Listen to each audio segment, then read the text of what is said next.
500 po binigay sa atin.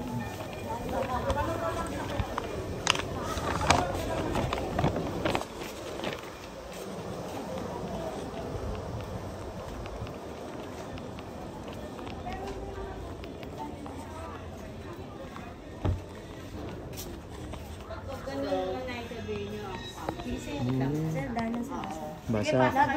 Oh, dinala ko na nga yung ano kay mga papel sa eh. Okay. Pero, ito kasi yung Ito ba, bukod naglilinis kasi kami, daming tayo ng pusa eh. Pinaupahan to, sir. Mahilig sa ano, pusa yung may-ari. Mga dumadalo yung mga pusa dito. Pasok mo na. Pwede po. 199. Kaya naman nilinis. I-guide nyo na lang. Ayan. May naupa dito, sir. Okay. Ay, naalis na. Ayan. Buo yan eh. Buo yan. Ginawa nila, nilagyan eh. Upa na ali, ganyan, yung dumi. Bali, for ano lang to, ground lang. Oo, Wala siyang... pinakabahay yung ano. Ito po sa kabila. Kasama yan sa 96 square meter. Ito kasi pinaupahan ko eh. Kaya ginawa nila, renovation, pinadiran. Pero dati open to na eh. Open dati to eh. Ito po yung ano. Okay. Dito Kayo kasi. na Eto, ano to? Balikan nila po yung sakop nila yan. Ito po daw, madam. Ito no, Saka ba ito, madam? sakop nila Ay, yan. hindi. Ay, hindi ba ito? Dito lang. Ibig Basta, sabihin, sakop nila to. eto lahat ng nalalakaran, yan lang po yung... Okay po. Bali, hindi kasi naisip. Ang nabanggit sa akin ni ang anak nyo, yung kalahatian nito sa kanila daw yan. Ngayon, kung sakali mapapagawa sila, ang pinaka-ano daw dito, sir, ito ang pinaka-gate. Yan po.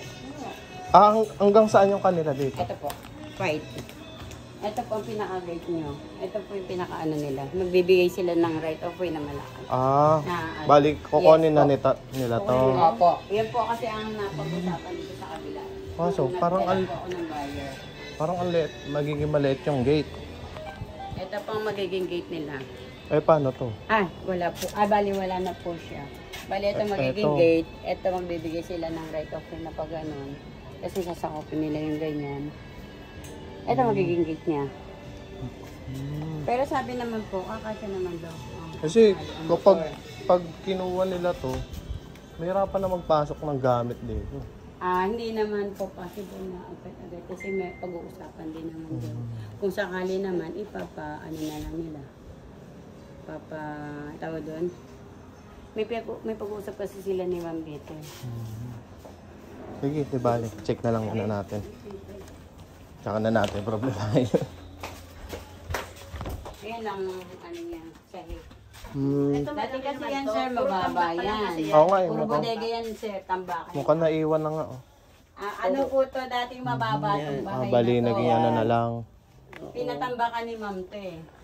Kaya medyo malaki na yung tinaas nito eh. Oo, kasi lumapit na sa ceiling. Eh. Opo, malaki na tinaas kasi dati po ang bahay, ano yan eh, malalim yan eh.